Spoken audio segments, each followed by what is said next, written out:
As a longtime pirate of Take-Two products, I never paid them anything. So with all the things happening right now,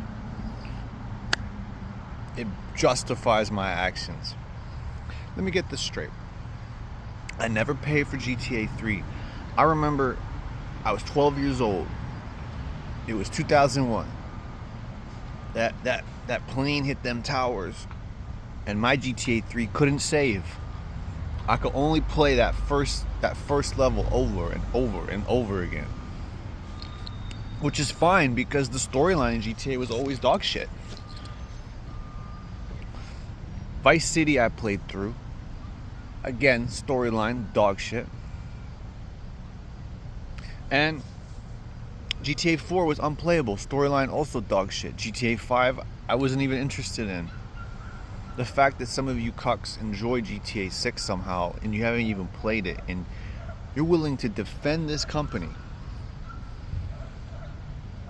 That's some swamp ass shit. So I'm gonna start a movement called I Am cyberleek, but I have a feeling that this cyberleek thing is almost like just a promotional event because their shit is dog shit. As I was editing the video, I had a 30-minute version of this video where I just decided all the way through I had an allergic reaction.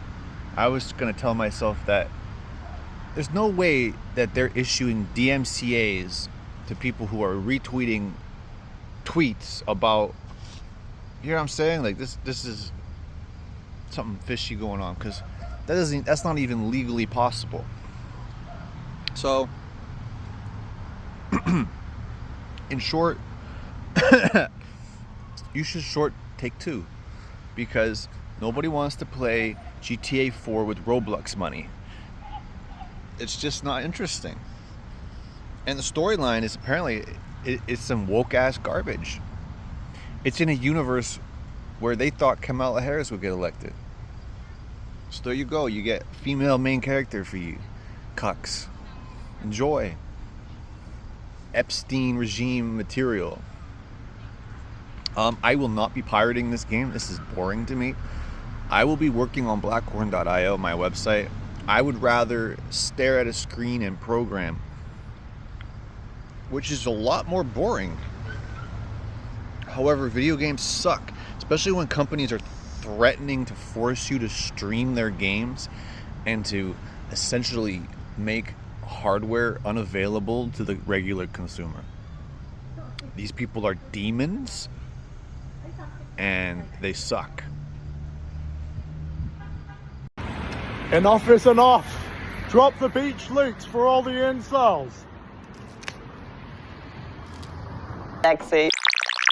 The last week was nothing short of a delight, watching a billion-dollar company get jack-punched right in the sweetness. Rockstar was riding high on the hog with this sort of dystopian late-stage capitalism that's been parodied in their games for decades. The company's CEO, Strauss Zelnick, is your typical lizard person, skinwalking through interviews with the type of swagger that would make Satan say, "Hey, you want to tone it down a little bit?" On April 6th, Rockstar let fans know the gameplay trailer would be paywalled behind a Netflix special.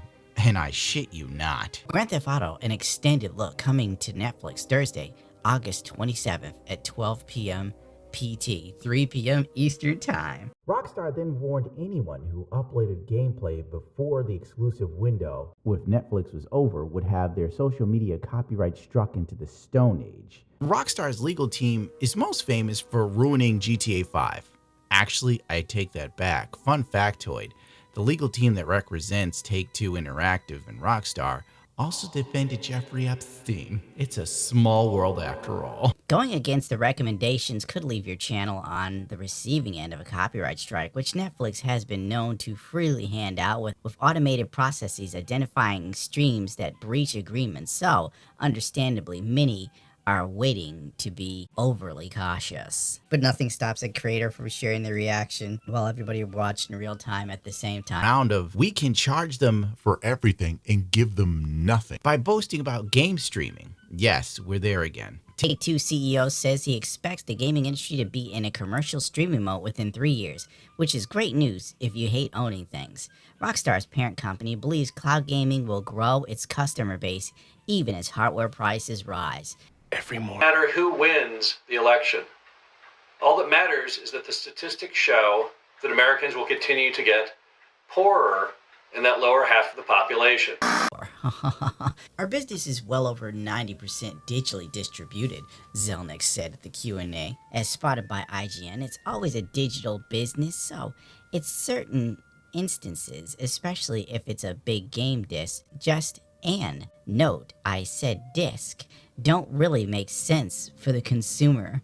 Also, most instances you have to register online to play anyhow, so if you're already connected, who cares if you download it digitally? It's all the same, and it's much more convenient for us. So that's where the world is going in our opinion, and I think Sony understands that. Yada, yada, yada. Just like digital and streaming killed creative freedom in Hollywood and the ownership of TV shows and movies, it was now gearing up to do the same to gaming. Lest we forget how Rockstar walked back physical copies the literal second they realized that people would let them get away with only digital sales, judging by the overwhelming numbers that they received at the time. Enough for even a lizard human like Strauss Zelnick to pop a boner. Grand Theft Auto 6 will indeed have a physical disc version at launch. Take-Two, Strauss Zelnick has reconfirmed.